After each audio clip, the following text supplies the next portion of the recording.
नमस्कार दोस्तों, मैं हूं अंजलि। स्वागत है आप सभी का आपके अपने YouTube चैनल भारत जी के विद अंजलि में। और जैसा कि आप लोगों को अच्छे से पता है, आपके एडमिट कार्ड भी आ चुके हैं। अगर आप बिहार पुलिस की तैयारी कर रहे हैं तो ये वीडियो आपके लिए बहुत ज्यादा इंपॉर्टेंट होने वाला है। इस बार आपके OMR शीट में क्या बदलाव हुए हैं और किस टाइप की चीजें जो है नहीं रहने वाली है, सब कुछ अपन देखने वाले हैं। इससे पहले अगर आप चैनल पे पहली बार आ रहे हैं तो चैनल को सब्सक्राइब जरूर कर दीजिएगा और साथ ही आपकी बिहार पुलिस की क्लासेस अभी चल रही हैं तो उनको भी आप जरूर देख लीजिएगा। आने वाले 1-2 दिनों में मैं आपकी मैराथन क्लासेस भी कंप्लीट कराने वाली हूँ, तो वो सारी चीजें भी आप जरूर से चेक कर लीजिएगा।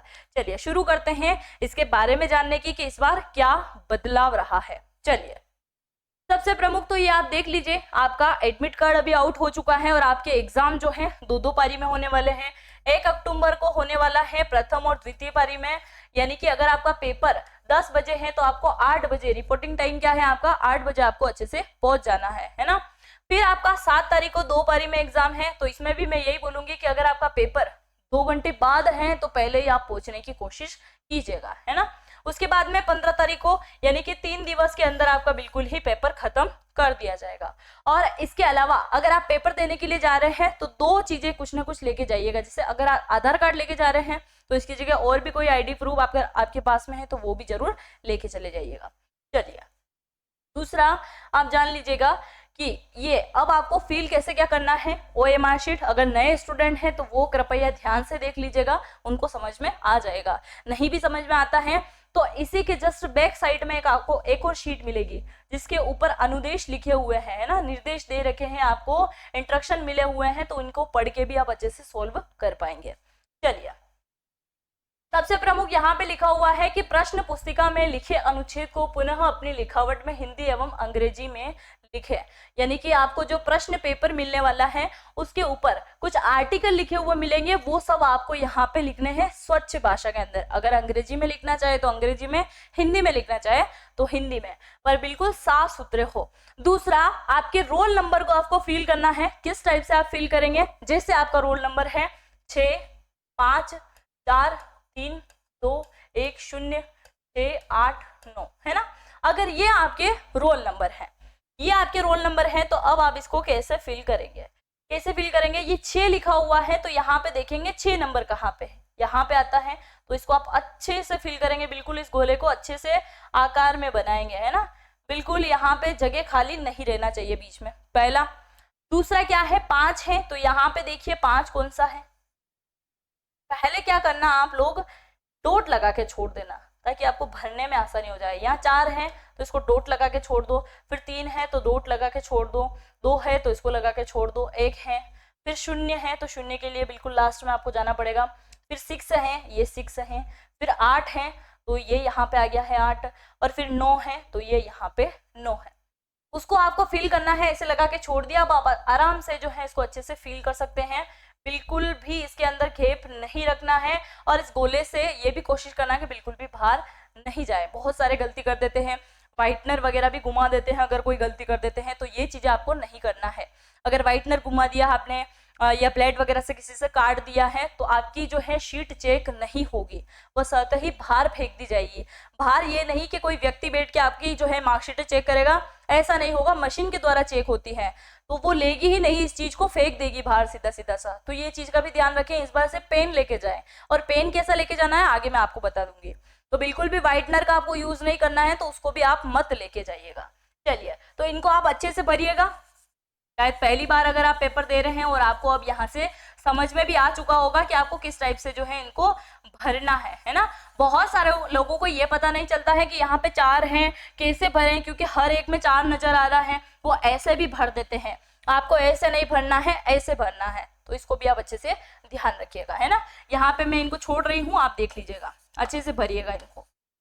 चलिए, उसके बाद में यहाँ पे अगर उत्तर पुस्तिका में आपके नंबर है, किसके, प्रश्नों के नंबर है। जैसे पहला प्रश्न दे रखा है आपको, कुछ भी दे रखा है जिसके अंदर आपको ऑप्शन है A B C और D, है ना, ABCD, ये सीधा सीधा से लिखा हुआ है ABCD। इनमें से आपको पता है कि C नंबर का क्वेश्चन बिल्कुल सही है, इसका आंसर C बिल्कुल सही है, तो ये C है। C बिल्कुल सही है तो इसको आपको करेक्ट भरना है ना। C बिल्कुल सही है तो आपको ऐसे भरना है। या फिर हो सकता है कोई कोई क्वेश्चन ऐसा आता है जिसमें 1 2 3 4 लिखे हुए हैं, तो इसको भी आप ABCD के अकॉर्डिंग ही काउंट कर सकते हैं। ऐसे लिख के फिर आप इसको अच्छे से फिल कर दीजिएगा, है ना। तो ये चीज भी आप लोगों को अच्छे से समझ में आ गई होगी। दूसरा आप देखो इसके अंदर नया क्या है। इसके अलावा पहले ये देख लीजिए, उत्तर पुस्तिका के ऊपर जो आपको संख्या लिखी हुई मिलेगी, उत्तर पुस्तिका मतलब यही है ना, इसके ऊपर आपको कुछ ना कुछ जो संख्या दी रखी होगी उसी संख्या को आपको यहाँ पे लिखना है और फिर आपको यहाँ पे फिल करना है। वहां जो आपके पेपर लेने के लिए आएंगे ना, वो आपको बता देंगे इसके बारे में। चलिए फिर अब ये जो है नया चेंजेस क्या होने वाला है। नए चेंजेस में आप सबसे प्रमुख ये जान लीजिए कि ये जो उत्तर पुस्तिका श्रेणी है ना, प्रश्न पुस्तिका श्रेणी जो है, इसके अंदर इस बार क्या होगा कि 30 नंबर की जो है संख्या इसके अंदर है, यानी कि एक एक व्यक्ति में 24 का ग्रुप इसके अंदर शामिल होगा। जैसे कि अगर आपके पास में कोई प्रश्न पेपर आ रहा है तो प्रश्न पेपर का जो एक पूरा शीट रहेगा, है ना, पूरा शीट रहेगा, तो उसी के अंदर लिखा हुआ रहेगा कि जैसे आपके 24 जो आप वहां पे बैठे हो कमरे के अंदर सारे व्यक्ति, 24 के पास में कौन सा पहुंचेगा, तो एम वाला पहुंचेगा। तो ये आपको देखना है, तो ये एक है तो इसको फिल करना है, और फिर एम वाला कहाँ पे है, अगर एम लिखा हुआ तो ये आपको एम फिल करना है, तो ये 1 और एम आपको लिखना है। तो इसमें धांधली होने के कम चांसेस है, धांधली नहीं हो पाएगी क्योंकि पता ही नहीं चलेगा कि कौन सा पेपर उनके पास में आने वाला है, क्योंकि अलग अलग पारी में हो रहा है। क्या पता प्रश्न पेपर भी ऊपर नीचे हो जाए। पहले क्या है, बहुत सी बार तो ऐसा होता है ना कि जैसे मुझे पता है कि 10वें क्वेश्चन का आंसर सी है ना, पर वहां पे क्या पता चल रहा है कि किस टाइप का क्वेश्चन पेपर आपको दे दिया। तो ये चांसेस कम है कि इस बार ऐसा कुछ होगा, है ना। तो ये ऐसा तो नहीं होगा, बिल्कुल भी आप टेंशन मत लीजिए, अच्छे से तैयारी कीजिए और ये इन सारी चीजों को आप अच्छे से नोट डाउन कर लीजिएगा कि ये सारी चीजें इस बार नहीं होने वाली है, क्योंकि नया कुछ आया है तो इस बार थोड़ी चोरी चकारी धांधली वाली चीजें जो है थोड़ी सी बच जाएगी। चलिए इसके अलावा आप ये देख लीजिए, आप जो है अभ्यर्थी हैं, आपका नाम कैसे लिखना है। जैसा मेरा नाम है अंजलि, है ना, अंजलि है, तो मैं ऐसे मुझे नहीं लिखना है, ये जो मैंने लिखा है ना ऐसे नाम नहीं लिखना है। आपसे सीधा सीधा सा बोला गया है कि बड़े अक्षरों में लिखे, मतलब कैपिटल में लिखना है। तो ANJALI ये मेरा नाम है, तो मुझे इस टाइप से लिखना है। अगर आप सरनेम भी लिखते हो तो सरनेम भी यहाँ पे लिखिएगा, पर आपको कैपिटल के अंदर लिखना है। और ये सबसे प्रमुख है, बहुत सारे लोग क्या करते हैं जल्दबाजी में यहाँ सिग्नेचर कर देते हैं, यहाँ सिग्नेचर नहीं करना है, यहाँ करना है ना। तो ये जो आपके सिग्नेचर हैं आपको इस टाइप से जैसे भी आप करते हैं ये वाला अच्छे से पढ़िएगा, है ना। परीक्षार्थी के हस्ताक्षर यहाँ पे लिखे हुए हैं तो इसको थोड़ा सा देख के करिएगा। और लास्ट में ये ऑप्शन मैं आपको बता रही हूँ जिसके अंदर क्या है, अगर परीक्षार्थी किसी भी प्रकार का नकल करते हुए पकड़ा गया है तो परीक्षा लेने वाला पर्यवेक्षक जो होगा वो इस गोले को फील कर देगा, और अगर इसको फील कर दिया तो आपका खेल वहीं खत्म है। कैसे खत्म है, क्योंकि आपकी मार्कशीट चेक ही नहीं होगी, जैसे ही मशीन में इसको डाला जाएगा अगर इस बिंदु को उसने पकड़ लिया, कैच कर लिया, तो वो सीधा सीधा सा क्या करेगा, बाहर फेंक देगा इसको। तो ऐसी कोई गलती मत कीजिएगा जिससे जो पर्यवेक्षक रहेंगे वहां पे वो आपके ये वाले गोले को फील करते हैं ना। तो ऐसी चीज मत करिएगा, क्योंकि नकल करता हुआ, इधर उधर बातें करता हुआ, ऐसा कुछ करता हुआ अगर पकड़ा गया तो वो सीधा सीधा इसको भरेंगे, ऐसी चीज आप मत कीजिएगा। चलिए इसके अलावा इसके जस्ट पीछे की साइड में, मतलब इसी OMR शीट के पीछे की साइड में ये सारा आपको इंस्ट्रक्शन देखने को मिल जाएगा कि आपको जो है कैसे क्या फील करना रहेगा। ये आप देखिए, ये सही तरीका है भरने का, बिल्कुल गोले से बाहर नहीं जाना चाहिए और बिल्कुल आपको डार्क भरना है। ये गलती मत करिएगा, है ना, ये गलती बिल्कुल नहीं करना है।